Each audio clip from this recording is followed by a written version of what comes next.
I first met representatives from Acterra several years ago, talking about all of the virtues of having an electric vehicle. Ariane said it was a life-changing experience, and I wondered, life-changing? How? And so I have found out for myself what a life-changing experience an electrical vehicle can be. Right, we need the health of soil to be maintained and improved, both from an agricultural food productivity perspective and also from a perspective of climate change. And it's a non-negotiable. I think it has to be clear that we can't proceed as business as usual. We can't expect to feed 9 billion people in some years coming in the future when the resource base that we need to do so is getting continuously degraded. I think that's why I love developing these plans so much, is because there's a way to bring an interest, so many different interests and focal points into these plans, but that they all, like a practice, can benefit water quality, improve habitat, sequester carbon, improve soil health, all of these different things. And so you just have to find the right tapping point and then like slowly lead them into that conversation. Here you see me lift the ferrous iron pan from the induction cooktop.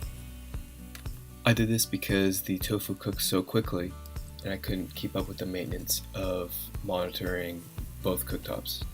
You can see I've added some bell peppers, tomatoes, carrots, and onions, as well as a mixture of vegetables, which include green peppers, broccoli, red peppers, snap peas, snow pea pods, red onions, mushrooms, bok choy, bamboo shoots, baby corn, and water chestnuts.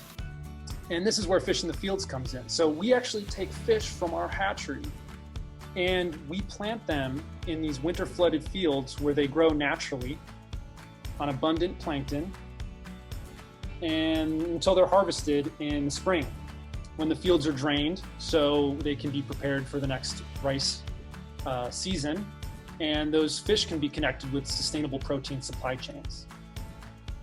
So with this one simple change to how we do rice production in California, we can actually unlock year-round productivity from these fields, along with the myriad benefits for biodiversity. The most important part of this work is really understanding why we're doing this work. And for me, a big part of it is caring about the planet and caring about why I feel like I need to care for the earth, but also just like why we need to care for ourselves and each other. And a big part of that is allowing space for grounding and to continue challenging the culture that we need to go, consume, exploit. Like that's why communities are being so harmed and why our resources are being plundered, is because people don't take a moment to actually like just check in with themselves and really be in the moment. I looked at a lot of the other vegan documentaries and I was like, yo, I get why they don't get it. So I was like, okay, you know what, let me use my professional expertise to kind of fill the void and be the change that I want to see. So that's how I arrived at the documentary, The Invisible Vegan, that I directed and started. You know, I don't think people think about food a lot of the times. I think when I grew up, it was just this habitual act that I didn't know held any kind of power. And then I started eating a plant-based diet and I saw the difference that it made in my health. And I was like, whoa, there's actually more to this than just this daily habit. And then the more I started reading up on it, I started seeing all the connections.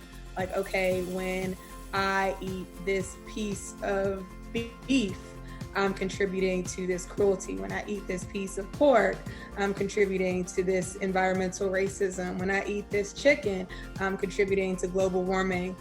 So when you start seeing all those connections, it makes you, I guess, more committed to, as Lauren would say, eating your ethics. Without that, we're not going to have a future, and it's not going to be anything sustainable for us to be on. So I think I wouldn't use necessarily the word sustainability, but just the overall health of our planet and well-being is paramount to every choice we make, both as individuals, as organizations, and hopefully as communities and leaders in the world and in governments and so on. So, even though it was a so-called side benefit of the worldwide pandemic, however, there is a way that we can retain the clear air and blue skies that we saw happening throughout the world this spring. This is an image of the Palo Alto area as seen from above. This is Highway 280. And this is the blue skies and clean air that we can get back to and that we can maintain and sustain if we choose to convert to clean transportation